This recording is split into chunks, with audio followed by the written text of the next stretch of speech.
Monsieur le Président, Monsieur le Vice-président, Madame la déléguée, vous tous, j'allais dire que j'étais très heureuse d'être parmi vous. Et quand tout de suite je suis rentrée dans l'amphithéâtre, je me suis dit peut-être pas si heureuse que ça, parce que je n'imaginais pas un amphithéâtre aussi grand et aussi rempli.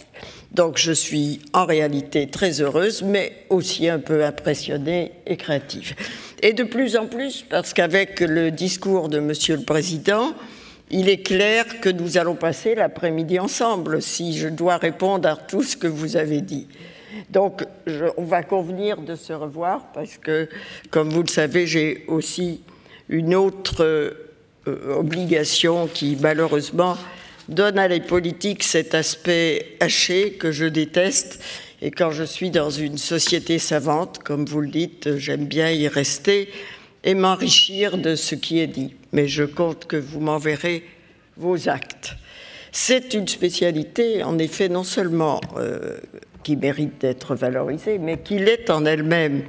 Et je crois que vous avez une force, que j'y réfléchissais dans la voiture en arrivant, que très peu d'autres.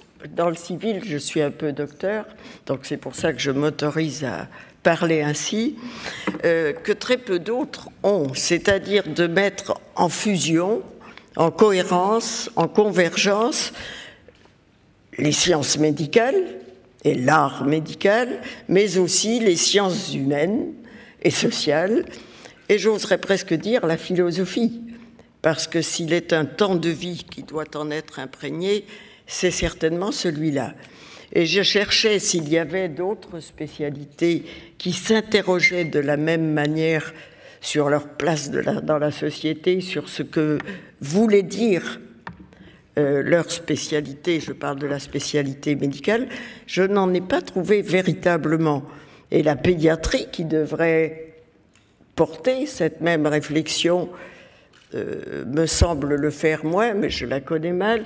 Et j'ai trouvé qu'une seule réponse, c'est très curieuse, c'est la dermatologie, qui s'interroge depuis tout temps, sans avoir jamais trouvé la réponse, sur la place, le rôle expressif de la peau, qui est la barrière entre la société, la barrière ou le lien entre la société et l'humain lui-même, et qui a d'où une très forte médecine psychosomatique.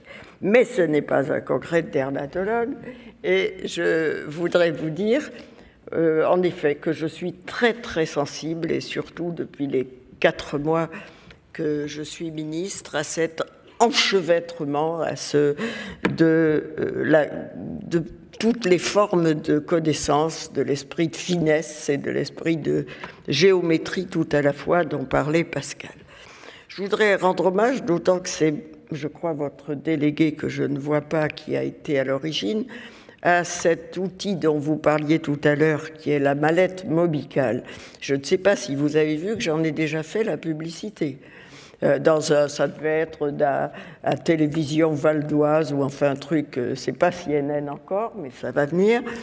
Et c'est vrai que c'est un très bon outil et que je souhaite qu'il soit beaucoup plus largement diffusé, car en particulier, et j'y reviendrai, tout ce qui concerne la dépression et le suicide me paraît un outil vraiment essentiel sur quelque chose de trop méconnu. Je crois que vous êtes, d'après les entretiens qu'on a eus avec certains d'entre vous au cours de ces dernières semaines, très sensible à la dimension transversale de votre champ de réflexion. Et je voudrais vous dire que je partage complètement cette approche. Elle est à la fois transversale et, pour ce qui m'occupe, et j'y vais y revenir, transministérielle. Ce n'est pas forcément un facteur de simplification, mais en tout cas, c'est une réalité et une obligation. Le deuxième point que vous m'avez exprimé, c'est l'importance de la prévention. Et je crois que c'est tout à fait essentiel que nous devons nous situer jusqu'à la fin de la vie dans une politique de prévention. Et je vais essayer de l'illustrer avec les volets de notre bois. de la loi que je vais vous présenter. Troisième point, et on le dit toujours sous cette forme, changer le regard de la société sur l'âge et le vieillissement. Mais ce qui m'amuse chaque fois qu'on utilise cette formule, c'est qu'on ne dit jamais le changer pourquoi, pour quel regard. Et c'est la vraie question. Qu'est-ce que nous, je dis nous, parce que je fais partie, comme l'orateur précédent, des personnes, je suis parmi mes propres administrés, si j'ose dire, ce qui est une grande chance, parce qu'on gagne en expertise tous les jours. Et je m'en réjouis. Donc, mais plus sérieusement, quel regard vont les âgés, moi j'aime bien dire sous cette forme, parce que vous avez remarqué peut-être que dans l'inconscient des personnes, il y a deux groupes d'âgés. Il y a les retraités, qui sont encore plus ou moins fringants, et puis il y a les personnes âgées qui, dans les images mentales, sont presque toutes, sinon en fauteuil roulant, du moins armées d'un déambulateur. Et je pense que le terme âgé, qui est d'une immense simplicité, englobe mieux tout le continuum de l'âge. Et donc, quelle image ces âgés voudraient avoir d'eux-mêmes? Ça doit être un de vos sujets de réflexion. Pour moi, sur le plan politique, je voudrais qu'ils se vivent comme une force d'abord par leur nombre, bien évidemment, puisqu'ils sont d'ores et déjà nettement plus nombreux que les mineurs, ce qu'on ne dit jamais assez, mais aussi comme une force parce qu'ils ont les clés, et cela paraît paradoxal, de la modernisation de notre société. Vous parliez du rapport du Haut Conseil de l'assurance maladie. Monsieur Pifteau est venu dans mon bureau et m'a dit « Madame, vous avez entre vos mains les clés de l'avenir de l'assurance maladie ». Alors, quand on est toute récente ministre, on se dit ça doit être une clé bien lourde.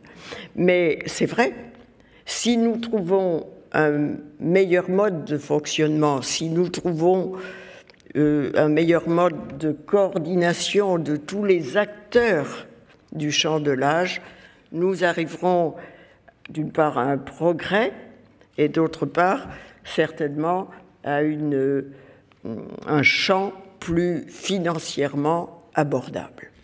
Donc c'est vrai, je pense que nous sommes une force promotionnelle, une force d'innovation, de création, et que le champ de l'âge est vraiment une question nouvelle à laquelle il faut que nous apportions une réponse nouvelle, et c'est pour ça que je voudrais que chacun se place dans cette dynamique. Les philosophes diraient qu'il y a aussi un champ supplémentaire. C'est que ce temps de la vie, et ce n'est pas tout à fait négligeable, est le dernier, et qu'il n'y a pas de session de septembre. Donc ce qu'on rate maintenant, on ne pourra pas dire, on va recommencer sa vie. Le mythe du nouvel homme et du nouveau départ en prend un peu plein la figure, mais ça nous donne un très grand sentiment de responsabilité. Quelques mots maintenant, et vous verrez que nous sommes tout à fait en cohérence de préoccupation, du moins par ce que j'ai compris, de la loi que j'ai la lourde mission, mais aussi l'honneur de mettre en chantier, et qui sera une loi, j'emploie en général le mot de loi cathédrale, qui va couvrir tout ce champ de l'avancée en âge, c'est-à-dire de la sortie de la vie professionnelle jusqu'à la fin de la vie. Et avec 3 volets que j'ai appelés chacun avec un A, il ne faut pas hésiter à essayer de faciliter la tâche des journalistes et de tout le monde. Le premier étant l'anticipation. Anticipation, c'est une vision globale et collective, et prévention, c'est sa traduction individuelle. Je compte vraiment donner à ce champ une place prépondérante, avec bien sûr le concours de la recherche, plus encore avec le concours du docteur Aquino, auquel j'ai confié, ou je vais confier, mais il a d'ores et déjà, il s'est désigné volontaire, je vais confier une mission interministérielle à ce sujet. Le second sera l'adaptation de la société à l'enjeu, à la révolution de l'âge, c'est-à-dire tous les problèmes de logement, de domicile, d'urbanisme, de transport et d'économie. Économie au sens silver economy, comme disent les Japonais, c'est-à-dire tout ce qui va être un champ, un gisement, non seulement d'emploi, mais je l'espère de progrès économique et de croissance, c'est-à-dire toutes les techniques, tous les objets, tous les matériaux adaptés à l'âge. Et je pense que c'est un champ considérable et que certaines de nos entreprises, un peu déclinantes, devraient prendre ce credo et en faire une figure de proue. Je pense aux sanitaires, je pense à énormément d'objets, bien sûr aussi à l'industrie du bâtiment et à tout un champ vraiment considérable comprenant la domotique et autres applications d'Internet et de l'informatique. Donc vous voyez quelque chose de très créatif là, et de très positif. Le troisième A, c'est l'accompagnement de l'avancée en âge. C'est un dossier un peu lourd, ne serait-ce que sur le plan du financement, qui comportera bien sûr les aides à domicile et les établissements avec des exigences très fortes, et je crois que vous en avez dans vos journées aujourd'hui, c'est-à-dire une meilleure qualité de vie dans nos établissements, un meilleur accompagnement, parce que reconnaissons que malgré les efforts de médicalisation, les âgés ne sont pas suffisamment entourés en établissement, avec des connexions avec les soins palliatifs, car je voudrais voir s'installer une culture de soins palliatifs dans les établissements, mais vous le savez mieux que moi, cela suppose des équipes renforcées. Donc voilà le champ de notre loi, et j'ai reconnu dans ce qui va vous faire travailler, je crois, pendant 3 jours, bon courage pour ces beaux travaux, beaucoup de sujets communs.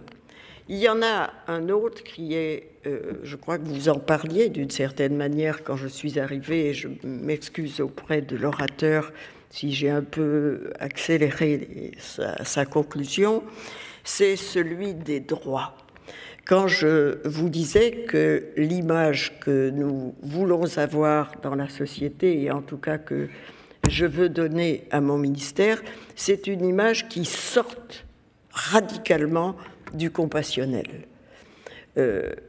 Les âgés ont des droits et doivent, ça on le sait nous, mais ils doivent se situer en termes de droits, et pas simplement comme quelqu'un qui est déjà content quand il prend un peu moins de coups.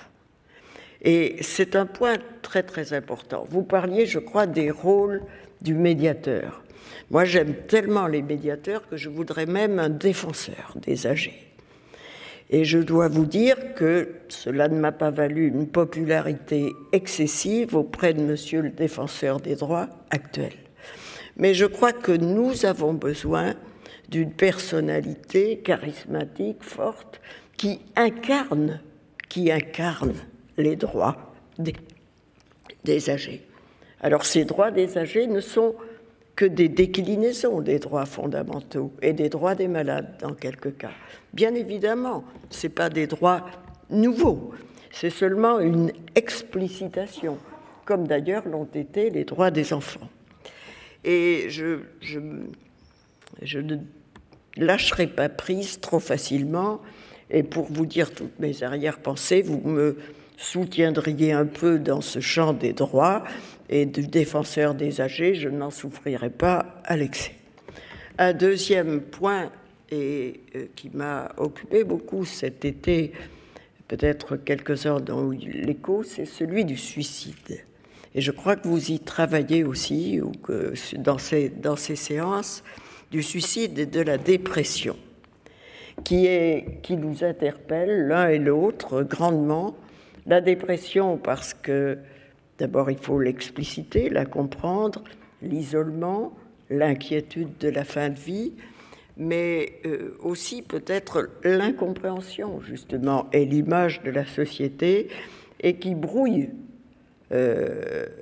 l'image qu'a un âgé de lui-même, et qui est souvent mal comprise même de l'entourage, alors qu'elle est si fréquente. Et le suicide lui-même, qui est un suicide, comme vous le savez aussi, extrêmement spécifique, extrêmement radical, et qui est comme une gifle à la société, et pas du tout à l'entourage, comme les suicides d'adolescents, qui sont souvent des appels au secours. Là, c'est vraiment une gifle radicale à la conception que nous avons de la fin de vie. Je voudrais vous dire aussi un mot de la recherche. Enfin, vous dire un mot. Vous appelez à l'aide. Parce que c'est vrai, passer de médecin hospitalo-universitaire n'a fait que renforcer cette idée. Je voudrais mettre tout ce que nous faisons au calendrier, à l'agenda des connaissances venues de la recherche. C'est-à-dire ne pas rester sur des poncifs. Et je crois vraiment que vos spécialités sont dans un champ extrêmement rapide, extrêmement mouvant, comme l'est, bien que très différemment, la cancérologie dont je suis issue. Et je voudrais que cette recherche soit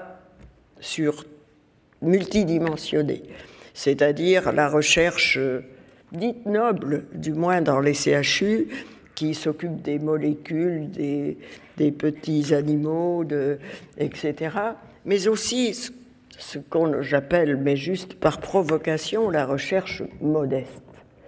C'est-à-dire la recherche qui paraît s'intéresser à des choses qui tombent sous le sens.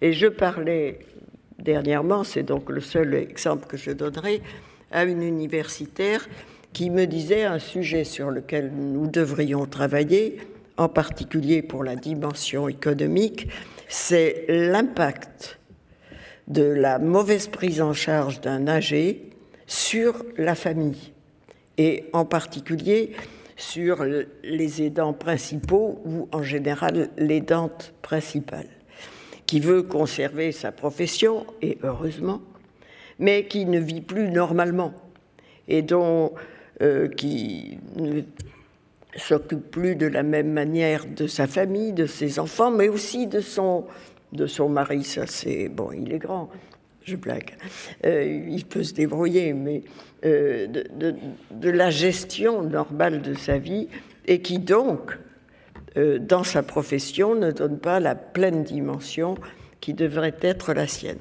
Je crois que c'est une recherche intéressante et qu'il faudrait mettre sur le chantier. Il y a beaucoup d'autres domaines, vous le savez mieux que moi. Donc ceci pour dire, peut-être un peu trop longuement, que j'ai beaucoup besoin de vous et que je compte sur vous vraiment pratiquement au jour le jour, et que je serai toujours avide que vous mettiez le doigt, parce que c'est quand même un emploi du temps difficile, je ne pourrais pas suivre tout, mais mettiez le doigt sur les éléments de la recherche qui vous paraissent pouvoir avoir une application pratique, qui ont un intérêt politique au meilleur sens de ce terme. Merci pour tout cela, et merci beaucoup tout court.